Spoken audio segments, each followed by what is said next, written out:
नमस्कार दोस्तों एक पुराने वक्त के एक महान साहित्यकार उसके बारे में थोड़ी सी जानकारी साझा कर लेते हैं। ऐसी शख्सियतों को कभी कभी याद कर ले तो बड़ी एनर्जी ऊर्जा मिल जाती है।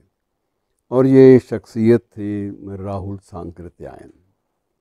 राहुल सांकृत्यायन के बारे में धीरे धीरे लोग बेशक भूलने लगे हों, लेकिन उनकी कोई ना कोई चीज़ आपके जहन को ऐसा ठोकर मारती रहती है, डिस्टर्ब करती रहती है कि आप उनको याद रखने पर मजबूर हो जाते हैं।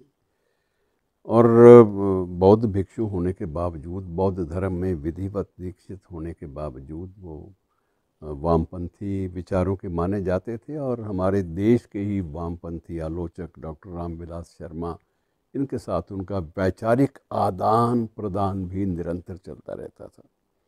उनकी एक बात याद आती है जिसका उल्लेख उनकी एक कृति में, किसी पुस्तक में भी आया है। पुस्तक का नाम तो मैं भूल गया हूँ, लेकिन उल्लेख आया है और इसका मौखिक रूप से उल्लेख किया था एक भिक्षु, बौद्ध भिक्षु भदंत आनंद कौशल्यायन ने।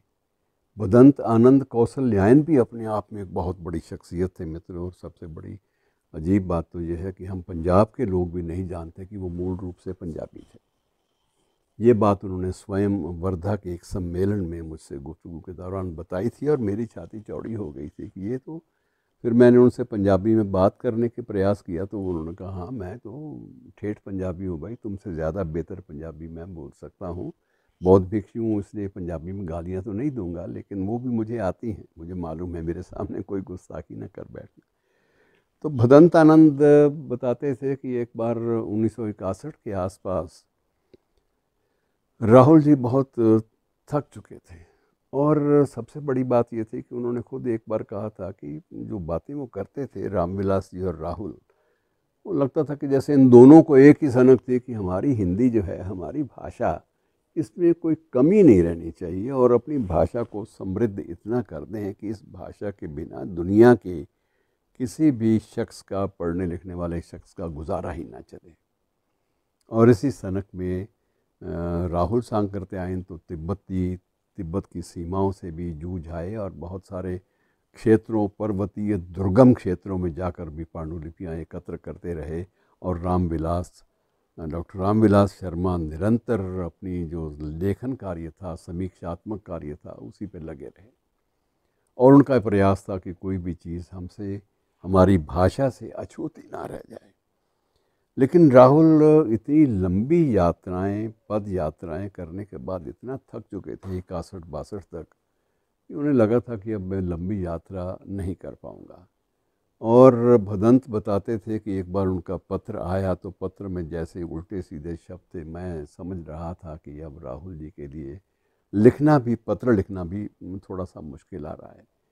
तो मैंने कहते कि संदेश भी भेजा कि यदि आपको लगे कि आपके हाथ जो है वो इस बात में थोड़ा सा तकलीफ़ महसूस करते हैं, तो आप एक टाइपिस्ट तो आपके पास है ही, उससे आप टाइप करवा के भेज दिया करें, मुझे तो मिल जाएगा आपका आशीर्वाद इन्हीं नातों से, इन्हीं तौर तरीके से।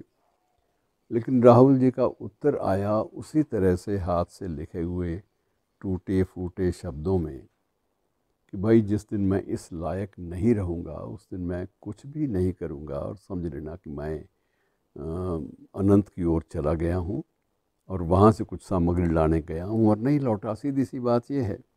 लेकिन ये उम्मीद मत रखना कि मैं कभी भी टाइपराइटर का सहारा लूँगा। वो इसलिए कि मैं समझता हूँ कि ये पत्र व्यवहार, ये पत्र लिखना और पत्र लिखते वक्त शब्दों का चयन करना, ये अपने आप में एक एक्सरसाइज है भाई।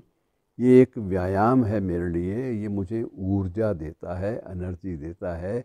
नहीं लिखूँगा तो मैं कहाँ रहूँगा, मैं मर जाऊँगा। इसलिए मुझे इस बात से ना रोको। और यदि लिखते वक्त मेरी हस्तलिपि में तुम्हें कोई टूटन फूटन, कोई बिखराव नज़र आए तो उसको तरतीब दे देना, लेकिन मुझे ऐसे सुझाव ना दिया करो जिनसे मैं एनर्जी के किसी बिंदु से अपना वंचित रह जाऊं। जो ऊर्जा का जो संचार करने वाली जो चीज़ है वो मुझसे इस तरह से रूठ जाए, ये मुझसे कहाँ बर्दाश्त होगा भनंत। तो बदंत कौशल्यायन बताते कि इन शब्दों ने मेरे ऊपर भी इतना गहरा असर छोड़ा कि मैंने तब सोच लिया था कि अब आइंदा इस कद्दावर शख्सियत के साथ कोई भी ऐसी बात मुंह से नहीं निकलनी चाहिए जो इनके मन को ठेस पहुंचाए। ये लोग बहुत ऊंचे थे। शुक्रिया।